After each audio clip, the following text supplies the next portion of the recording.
Hello, everybody. I'm John Self, and welcome to Lunch and Learn. We're delighted to have you today. We've got a great program lined up, I think, so I hope you'll stay with us. Let me just briefly bring you up to date on what else is going on.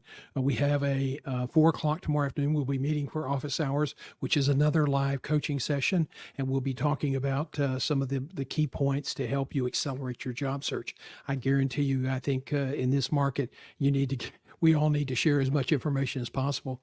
And we want to begin encouraging you to do a couple of things. If you like our material, please like us on the platform you're watching. We live stream via StreamYard to YouTube, our Guiding Your Career channel. We're on LinkedIn, and we're also on Facebook, johngself.com. So whatever platform you're using to watch us, please like us and offer comments. If you have questions, you can drop them in the chat box. I'm not sure if Facebook has it, but we will monitor it here in the studio and try to do whatever we can to be sure we get those questions answered.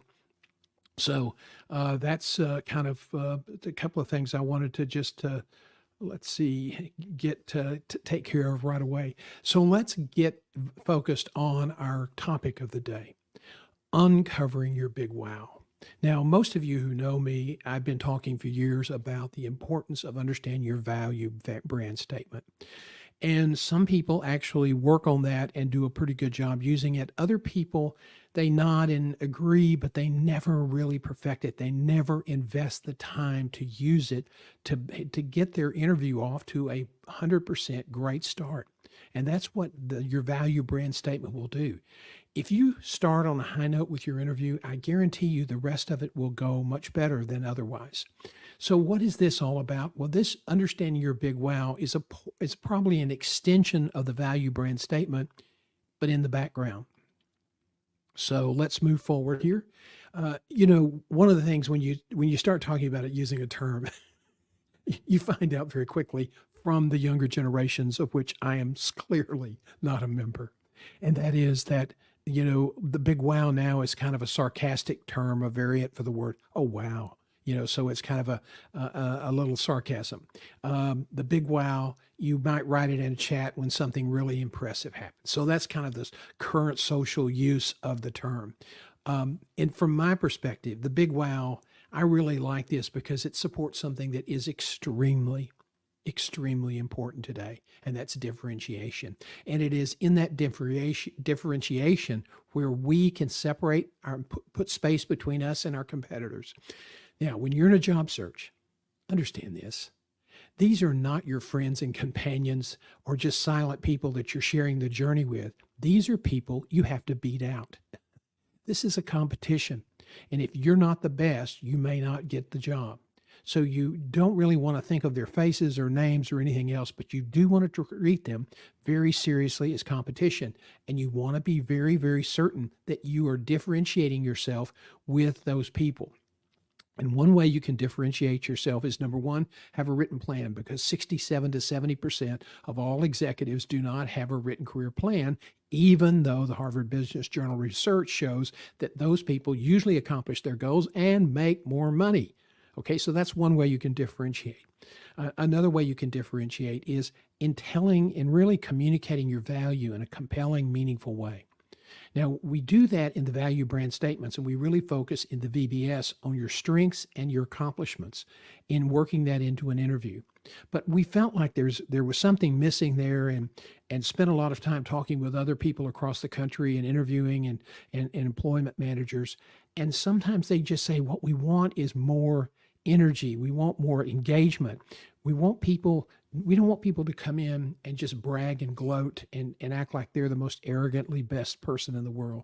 But we want people who are confident that they have the background, the experience, and those experiences, those stories in their background give them confidence, add maturity to their presentation. And so that's what we're looking for. So I thought, this is really important and something we need to add to the mix. And as Louis Brandeis said, differentiation, not uniformity, lies the path of progress, an important thing to remember. So what are the takeaways today? Well, first of all, we're going to talk about what is the big wow, and then why is it important? How do I find it? And then How do I use it? That's something that we will address today. Now, as we go forward, please, we're monitoring the chat.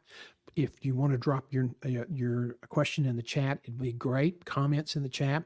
In the past, I've had good loyal watchers that have said, "John, we can't hear you. Turn on your microphone." And I was an accomplished business developer. I worked all over the world, but at this new area of broadcast and new studio microphones and all the new accoutrements, I'm learning still. So I appreciate all the direction that I get remotely through the chat box. But please, please comment and let us know what you're thinking. Let us know how you feel we could make this better. And you do that by asking questions. So what is it? Why is it important? How do I find it? And how do I use it? Well, what is it? Well, this is not the term that the Canadian singer Avril Lavigne in her snappy 2019 The Big Wow song that was a really popular tune among the millennials and Gen Zs. We're not talking about Avril's great song. We're talking about getting in touch with your big wow, and that the fact that this could make a difference in how you promote and how you describe your career, how you interview, how you communicate your value. Again, we go back to the word differentiation. This is so critical. If you go in and just answer questions, you're going to be like 90% of the other people interviewing for the job. Why do you want to do that? If you're just answering questions, you are just pushing yourself back into the pack so that you can't be discovered. You have to have a compelling narrative. You have to be able to differentiate why you are better than some of the other people. And you don't say, I'm better than everybody else.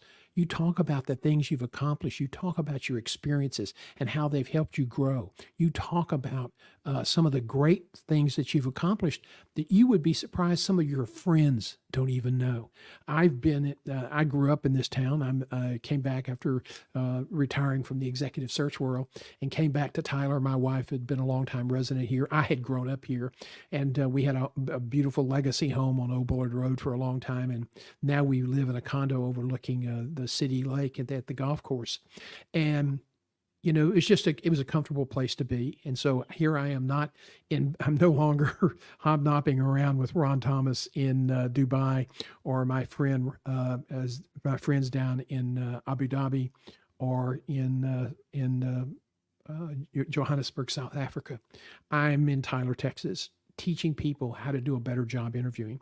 And it's a great environment to be here. And that's one way I sort of differentiate myself. I'm not the guy in the big city. I'm not the guy in the big firm. I'm the guy who will stay with you until you place, regardless of any, if you're a membership and you keep paying your membership every month, we'll stay with you. We will help you. We will talk to you every day if that's what it takes to help you succeed. If you buy our premium coaching package, even when the package completes and you paid your fee, we stay with you. Why do we do that? Well, a lot of people, if you start taking the engagement out longer than 6 months, everybody says, wait a minute, are you going to make me wait that long to find a job? But the truth is it's 6, 8 to 14 months now for a lot of executive and management jobs. And so we promise to stay with you.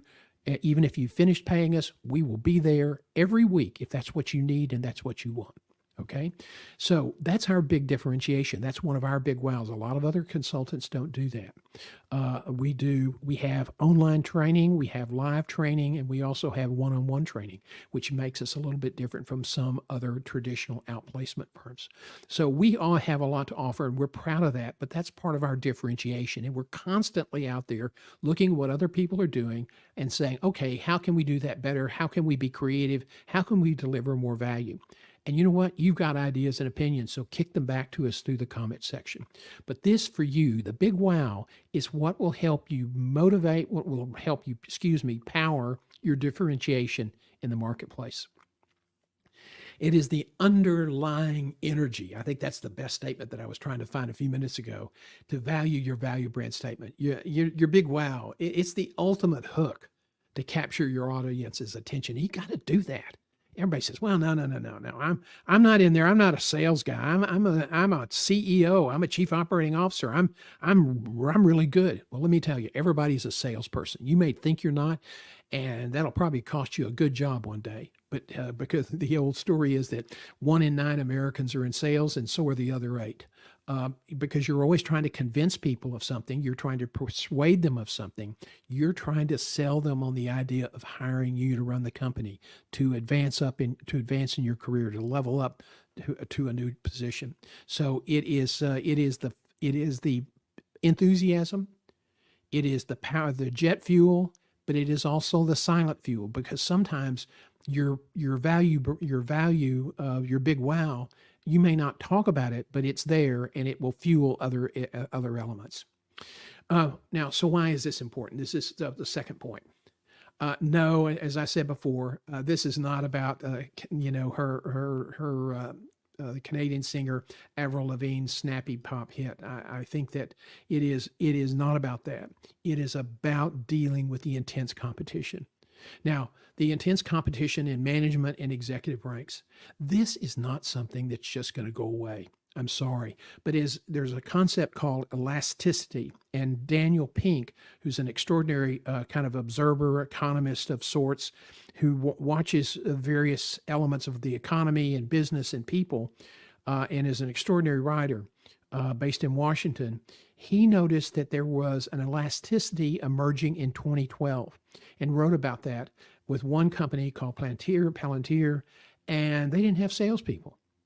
And because sales is not anybody's job, it's everybody's job. And so they had they had great sales, but they had their whole team oriented toward being sure the customer was satisfied. And if there were glitches in their national security and police security software, they had not account representatives, but software engineers who were also salespeople, who were also software engineers, who were also troubleshooters, who were great handholders. They had them on site so they could facilitate communication, and also it helped them understand other problems that the client didn't even know they had, which is also a great way for doing add-on work.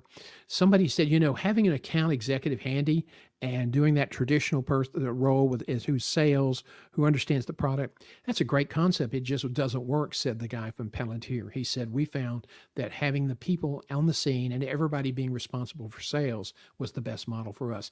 And that's just one example. You're going to see it spread out. We're going to talk about a few more things.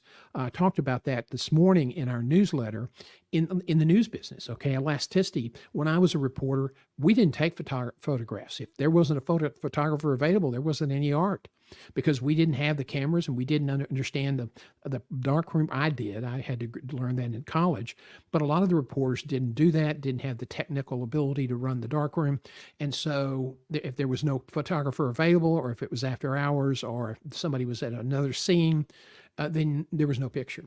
Now it's kind of backpack journalism. A reporter may have a video camera with his phone. He has a typewriter with his phone. He has an editing device with his phone, and he can write a script. He can take video. He can take stills and transmit this back to newsrooms without delay. And that should improve the quality of news broadcast coverage in the United States. It's not yet, but it should. And that's just one example. That's just one example of how you're having elasticity. Why is that important? Because businesses are looking for that flexibility so they can do more with less, more productivity, more services to their customers with fewer people. And that's what you're going to continue to see in the management executive ranks. We're not going to have a big recovery from the pandemic layoffs. It's going to stay where we are now, probably through the end of 2025. So when do you use this? I think that's an important thing. And here's the best argument I can make for you. Okay, when the prep time for submitting one application is 45 minutes to 90 minutes, you really need to understand your big wow so that you don't waste time with submitting proposals, or submitting resumes, or submitting cover letters that don't communicate your value. You won't get picked. You should use this when the average number of qualified applicant ranges from 150 to 400 per job at the management and executive ranks. You should use this when 7 in 10 resumes are rejected. Every 10 resumes that are submitted, 7 are generally on average rejected. You need to have that big why answered and that big why defined in your resume. When you use this, when many applicants submit 100 plus applications to get 1 or 2 job offers, that's hundreds of hours of labor, anxious, dealing with rejection or ghosting, and you gotta add fuel to your message, and that's in your big why. Your big wow, excuse me.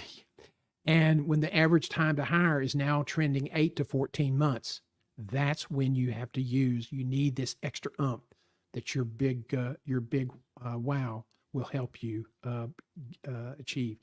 And you can't go to a gunfight with a pop gun, okay? The old joke in the police business was, how did he die? He brought a knife to a gunfight. That was that was the crime humor back when I was a police reporter. But essentially, a lot of people, they come in and they prepare, but they don't shoot their big gun, and then they don't get picked. I would rather you shoot your big gun and maybe overwhelm a client occasionally, and they say, whoa, this guy's too strong for us. That's okay. Than to hold back so that you won't be too strong and lose on 5 or 10 jobs you should have gotten. So it's really important for you to understand this whole notion of the big wow fueling your communication. Okay. So the question is, how do I find it? Where is it living? Well, you start off with an inventory or a search of your career accomplishments, your career stories. What have you done? Now, you produce, as you go through these things and you remember things that you've done in the past, you produce a catalog of your successes, the moments of praise from a CEO or a customer, a big accomplishment where you get citywide recognition or industry recognition for something you've accomplished. You look for the big wow illustrations that can reflect your strengths. This is what we're going back to with the value brand statement. You're supporting that whole concept. Now, this is not a 150 minute and done exercise, okay? You may need help in really doing the inventory process of your background. And so my advice to you is don't be afraid to ask for help. Somebody like me who was a reporter, who was an investigative journalist, but who also taught interviewing for, more than 15 years for a national global professional association, we understand and we know what to listen for and we know how to probe to get these great stories. I have never met someone I have never met a candidate, literally never met a candidate.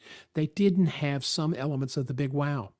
They had a funny story, but most people have more illustrations and more power in their big wow. We have to curate it down.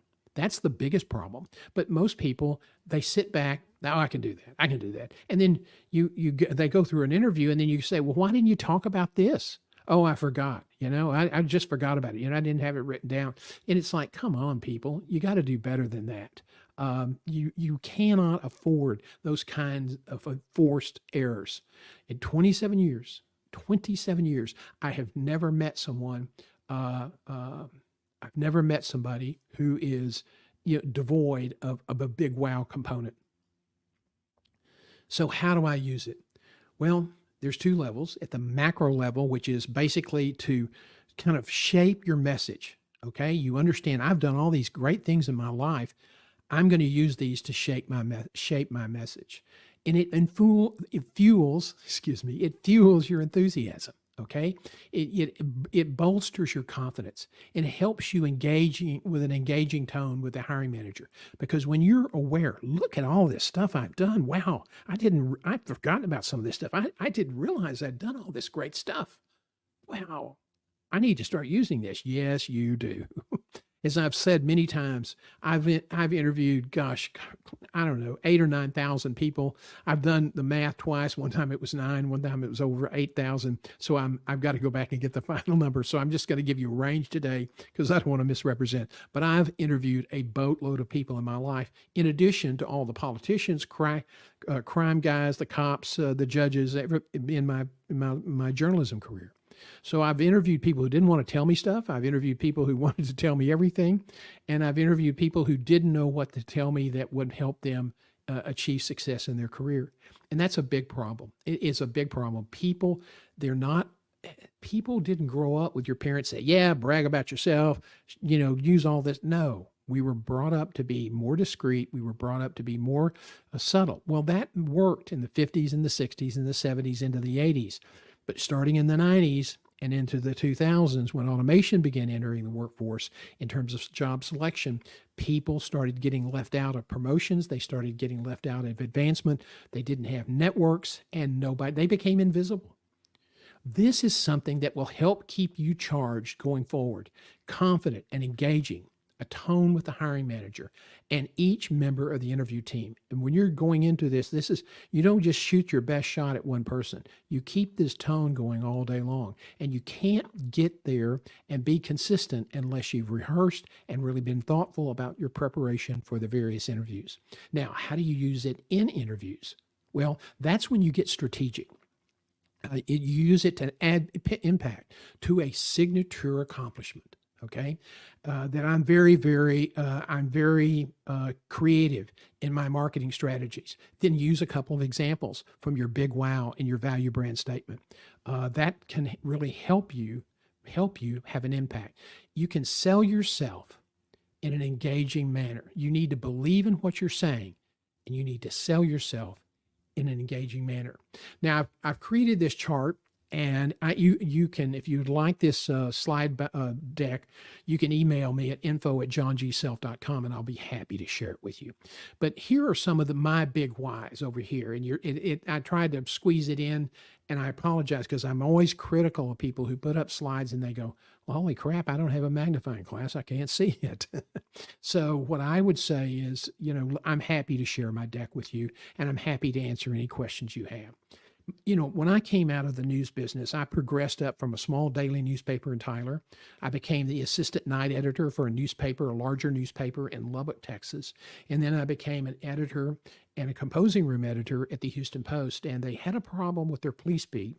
They discovered that I had experience. I wanted off the news desk because that was right up there with being on an assembly line, except when you were in the composing room, and that was kind of fun. But I wanted off, and so they had a guy who was leaving the police beat, and they put me down there as the full-time replacement. And it was craziness. Houston was growing by 5,000 to 10,000 families a week.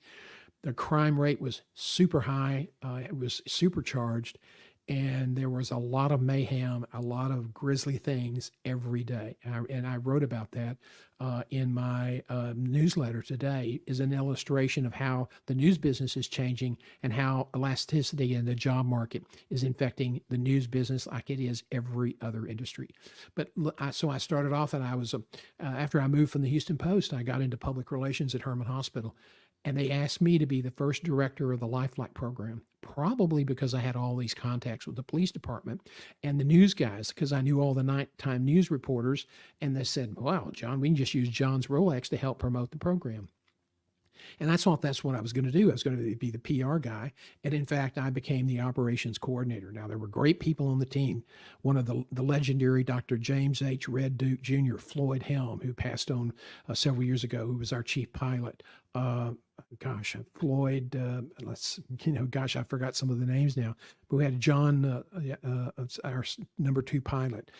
We had great flight nurses, all the surgical residents that flew with the program on the flights, getting extraordinary experience for trauma. Those were people that were part of the team. But I was the person who brought everybody together. I was the person who kept the team cohesive. I was the person that got the things purchased, that got the strategies to move forward. Sometimes sometimes with people yelling at me because I wasn't moving fast enough. But that was one of the things I did.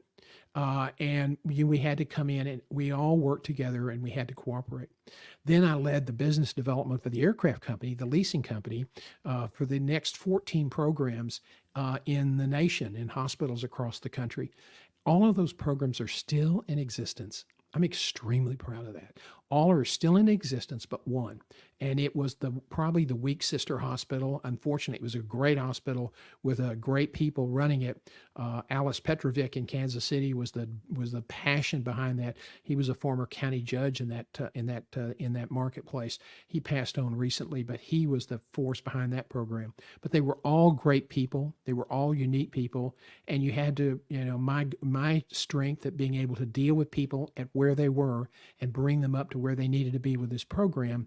I was able to demonstrate that again and again, and to be very creative in helping them, because I not only had to sell the program, I had to teach them how to operate it on an implementation basis. And then the operating pilots came in and took over operations of the helicopter, and then we melded that together with the hospital's operations team. So, it was a really sometimes kind of challenging environment. Sometimes people would get frustrated. Sometimes their egos would explode a little bit. But that was one of my strengths, is I had the ability to build cohesion and build consensus and negotiate very sensitive spots. I also ran the largest private EMS system in the state of Texas, and was, during my years running that organization, we were named Private Provider of the Year by the Texas Department of Health. And that was a really tumultuous time politically. There was a lot of fighting between two hospitals who was going to control that regional system. East Texas EMS currently controlled it, and they were in danger of losing the contract. And my job was to go in politically and find out what the issues were with the county commissioners and the city commissioners. Now, here's the deal. We had to save Smith County and Tyler to preserve the network, but we had 14 other city commissions and county commissioners, county judges, county attorneys, city attorneys, and then the bureaucracy in Tyler. And my job was to bring all that together. They brought in this really high-powered outside consultant who put together a really amazing system. It really didn't work in our area very well, and they had to change it later. But that was what I had to sell to the city. And I had to get everybody to agree on one contract. One contract, no changes, no revisions, nada. And I was able to get that done because I have this strength to negotiate. I have the ability to take their objections and show them the advantages, how the advantages outweigh their concerns and the changes they wanted to make. Lawyers are want to go in and change terminology, and we just couldn't, because they were all under one master contract. You couldn't do that. And so that was quite a challenge. I'd never done anything like that before. I'd worked in hospitals and dealt with a lot of egos and silos in implementing programs, but I'd never done anything like that.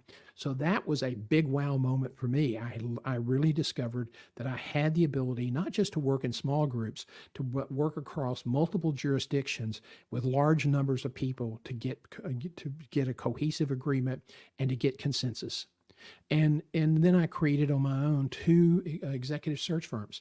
One, I had to leave after 16 years because of a dysfunctional partnership, and that was really painful to leave that. But the big wow was I could do it again. I did it the first time and built it up, and we were getting really rolling in the right direction. And then 2008 and 2009 came along, which was the great recession, and a lot of search firms were folding during that time. And there was some big dispute about how we should continue our firm going forward. And so I had to leave because I could not accept the decisions that were being made. But I started all over with virtually no money, a lot of creativity, a lot of enthusiasm. And that's part of my big wow, is my enthusiasm. Okay. I don't come into an interview and say, I am enthusiastic. It's underlying. It's the fuel that drives me. I show it. I'm enthusiastic. Just like I'm enthusiastic being a coach and doing live streams.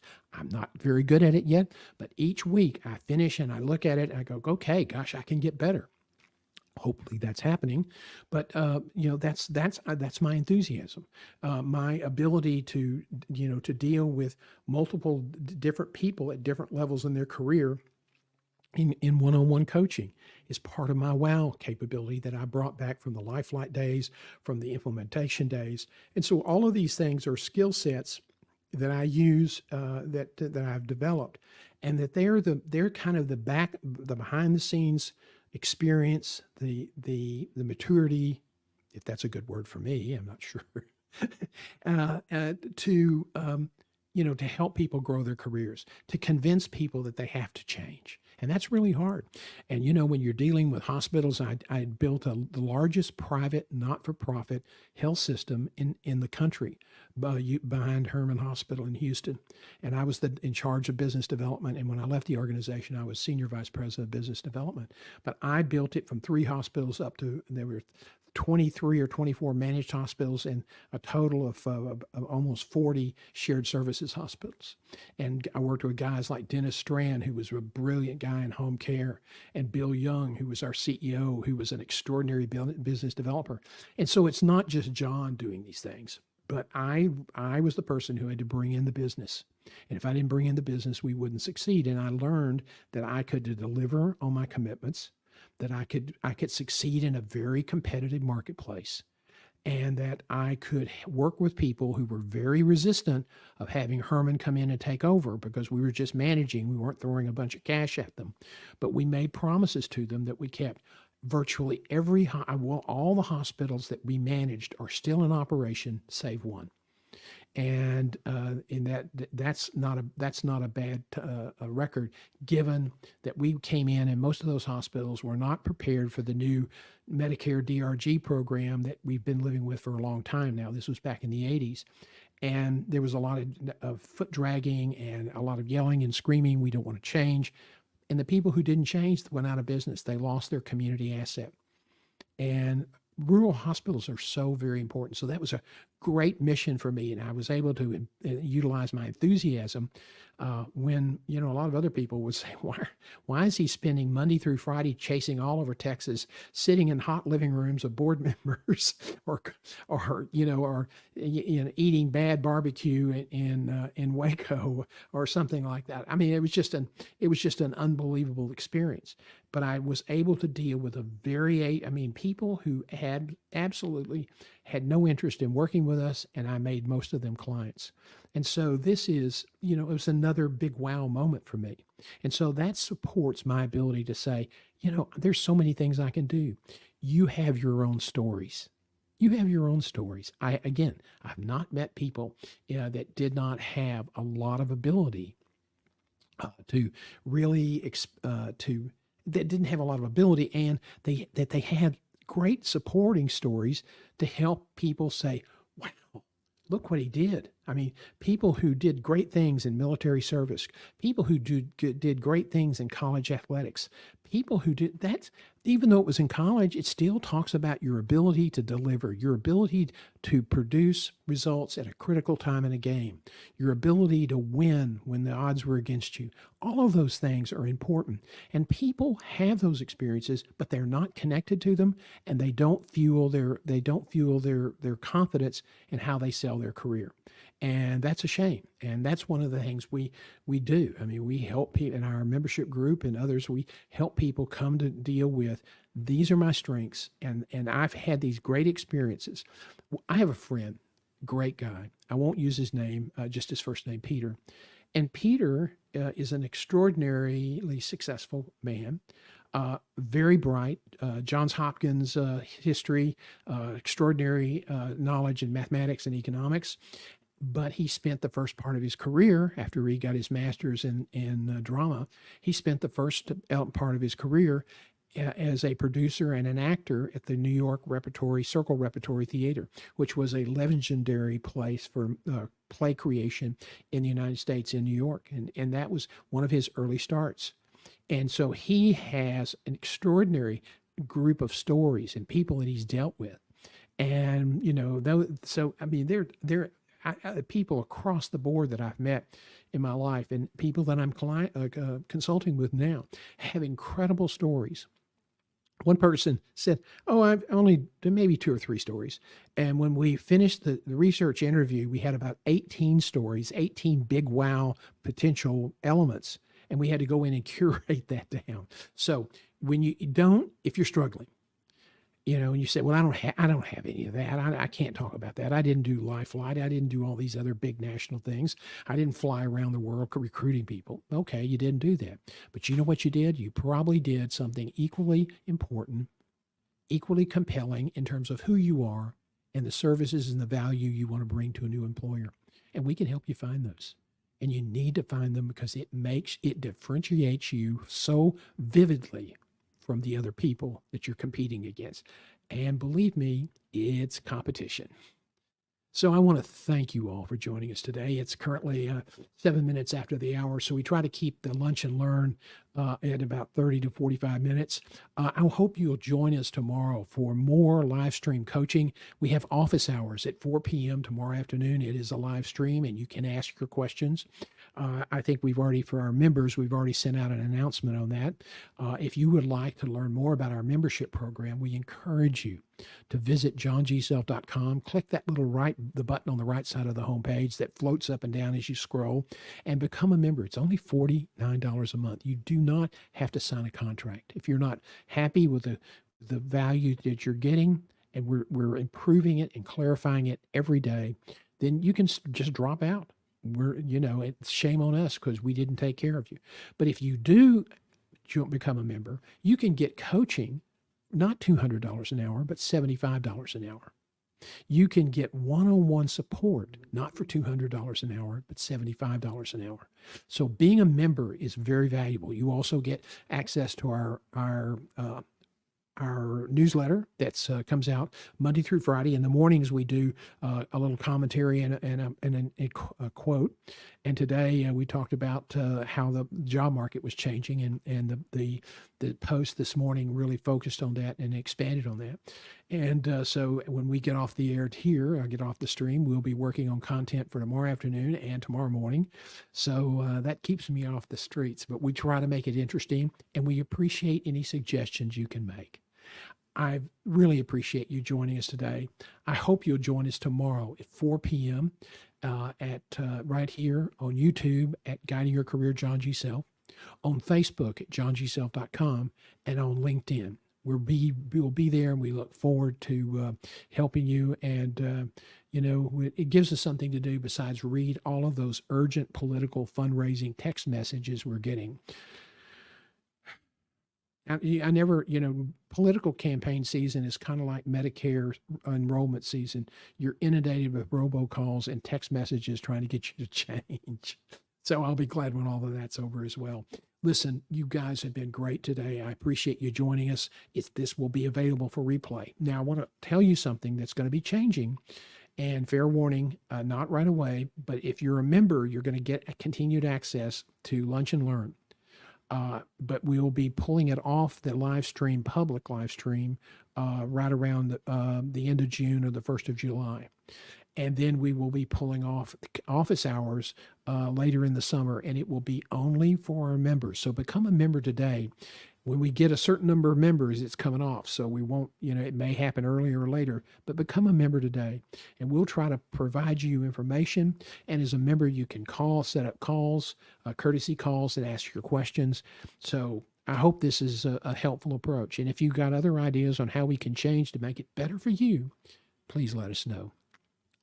Thanks, everybody. We'll see you tomorrow at 4 p.m., and we look forward to having a great quote that'll kind of spark some curiosity and challenge you to become a better leader tomorrow morning at 6:30 is when that releases. So thanks, everybody, and we'll see you tomorrow.